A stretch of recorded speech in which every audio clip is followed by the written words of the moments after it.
আমি জানতাম তোকে কখনোই পাবো না, বাট স্টিল আমি তোকে ভালোবেসেছি। যদি কারণ জানতে চাস তাহলে বলবো না, সত্যি আমার কাছে এর কোনো উত্তর নেই। আসলে তুই কখনো আমার সাধ্যের মধ্যে ছিলি না।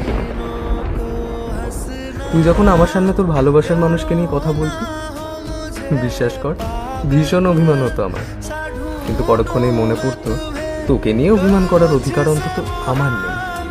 কারণ এই অভিমান ভাঙাতে আর যাই হোক তুই কখনোই আসবি না। এই একতরফা ভালোবাসায় অভিমান করে বসে থাকা মানে নিজেরই লস। তোকে কখনো জানতেই দিইনি আমার মনের এই কথাগুলো, কারণ আমার খুব ভয় হতো যদি তোকে সবটা বলে দিই তাহলে হয়তো তুই ভুল বুঝবি আমাকে। তাই চেয়েছিলাম শুধু বন্ধু হিসেবেই না হয়তো পাশে থাকবো। আরে কে বলেছে বলতো ভালোবাসা শুধু কাছ থেকেই হয়?